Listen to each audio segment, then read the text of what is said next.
In the fall of 2024, a small mining crew working deep in the interior of Alaska shut down their equipment and stopped all operations. Not because they ran out of funding. Not because the weather turned.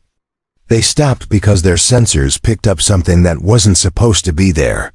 Something that didn't appear on any geological survey, any official map, or any record filed with the state. It wasn't a gold vein. It wasn't a natural cavern. It was a structure. Something built by human hands, buried inside a mountain, with no explanation for how it got there, or how long it had been waiting to be found. And as strange as that sounds, it fits perfectly into a pattern that most Americans never hear about.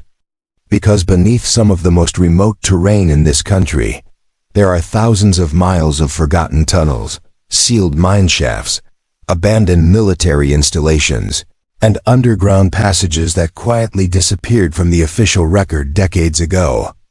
Alaska has been hiding things underground for over 150 years. It started with the gold rush.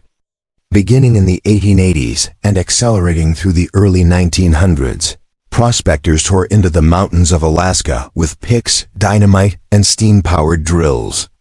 They carved tunnels hundreds of feet deep through frozen permafrost and solid rock, chasing ore veins that sometimes made them rich and sometimes led nowhere. The Apollo mine on Unga Island, widely considered the first hard rock gold mine in Alaska's history, had underground workings stretching over 6,000 feet in a single tunnel. The Kennecott mines in the Wrangell Mountains sent shafts more than 2,000 feet below the surface, with crews of up to 600 men working year-round in near-freezing conditions. And then, almost overnight, many of these operations simply stopped. Some shut down when the ore ran out. Others were abandoned when prices collapsed. A few were sealed after accidents. But in every case, the same thing happened. Equipment was left behind. Tunnel openings were blocked with whatever was available. Maps were filed away or lost entirely. And the mountains swallowed the evidence. Today, Alaska has more abandoned mine sites than almost any other state in the country. The National Park Service alone manages hundreds of what they call abandoned mineral lands, sites where old tunnels, open shafts, and sealed passages still exist in various states of deterioration. Many of those sites haven't been entered since the 1940s. Some haven't been touched since the 1890s. And the deeper you go into the wilderness, the less anyone actually knows what's down there. But the gold rush wasn't the only reason things ended up underground in Alaska. By the late 1940s, Alaska had become one of the most strategically critical pieces of real estate on the planet. Positioned just 55 miles from Russian territory at its closest point, the state was suddenly at the center of American Cold War defense planning. The military didn't just build bases on top of the ground. They built inside it. In 1959, the Army quietly activated a network of missile defense installations around Anchorage, including a site on Mount Gordon-Lyon in the Chugach Mountains that most locals had no idea existed. The facility, known as Site Summit, sat at nearly 4,000 feet of elevation and housed Nike Hercules missiles with nuclear warheads, positioned to intercept Soviet bombers before they could reach the American mainland. The site had underground tunnels carrying power lines, communications cables, and water. The bunkers were reinforced, sealed, and designed to keep functioning even under attack. And when it was decommissioned in 1979, large portions of the site were simply locked and left. Site Summit was a known installation. The record survived. But not every Cold War project in Alaska was that well documented. In 1963, the Army Corps of Engineers quietly excavated a tunnel into a hillside outside Fairbanks, near a small community called Fox.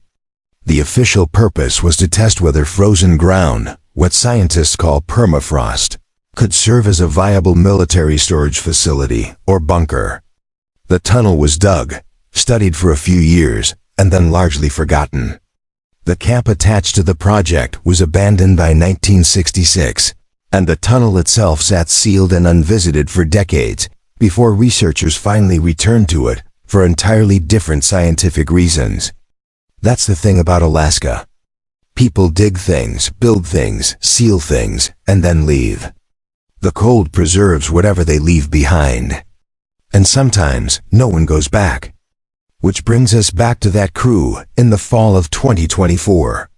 They were working the site in a mountain range in the interior of the state, an area with documented history of mining activity going back to the early 1900s. The operation was routine. Excavators, drill rigs, controlled blasting. Standard procedure for a modern extraction project. They were several days into active drilling when the sensors registered something unexpected. An unusually large cavity, running parallel to the tunnel they were cutting, but offset by several meters. Too large and too regular to be a natural void. Too deep to have been created recently. They widened the bore. They reinforced the approach. And when the wall finally gave way, the crew foreman later described what they saw in one word. He said it looked engineered. The surface behind the rock wasn't rough. It wasn't a natural formation. It was a flat, smooth plane, unmistakably shaped by something mechanical.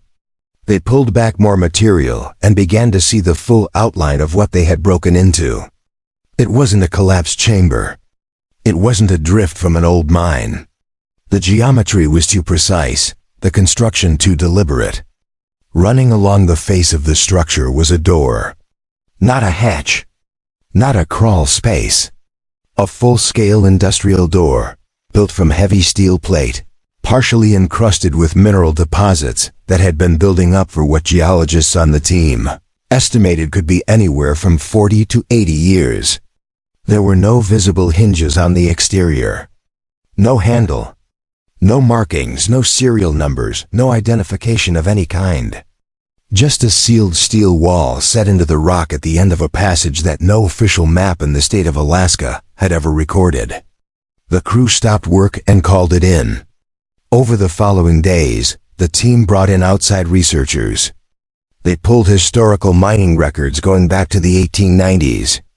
They cross-referenced federal land surveys, military construction logs from the Second World War and the Cold War era, and the decommissioning records of every known government installation in the region. They contacted the Alaska Division of Geological and Geophysical Surveys. They reached out to the Army Corps of Engineers. Nothing matched. Not one document, not one photograph, not one permit application described anything like what they had found.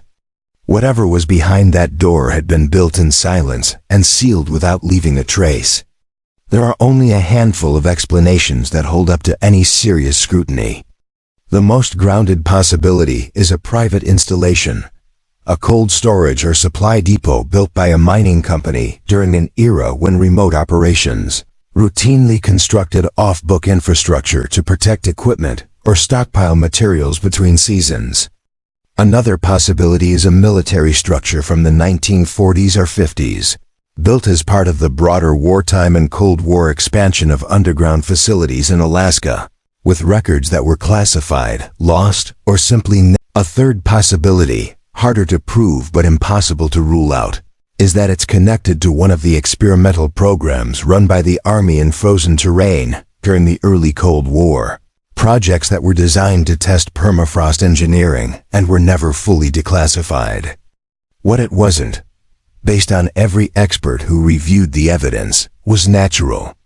And that consensus made the silence around it stranger, not less. When they finally managed to open the door, using hydraulic equipment to overcome decades of corrosion and mineral bonding, they didn't find gold. They didn't find weapons. They didn't find anything the crew was prepared for. What they found was a corridor. A long reinforced passage continuing deeper into the mountain, angled slightly downward, with walls that showed clear signs of intentional construction. The passage extended beyond the range of their lights. Nobody went in that first day. People tend to assume that by 2024, the United States has been completely mapped, surveyed, and cataloged. that there are no more mysteries in the American landscape. That satellite imagery and ground-penetrating radar have accounted for every structure, every tunnel, every sealed room. But Alaska covers over 660,000 square miles. It has some of the most geologically complex and physically inaccessible terrain on Earth.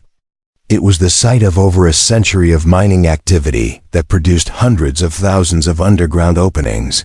Most of them never entered again after the day they were sealed. It hosted some of the most secretive Cold War defense infrastructure ever built on American soil, and a portion of that infrastructure was deliberately kept off the books. The question the crew kept coming back to, standing at the entrance of that corridor with their lights pointed into the dark, wasn't what had been hidden inside the mountain. It was how many other mountains were hiding the same thing.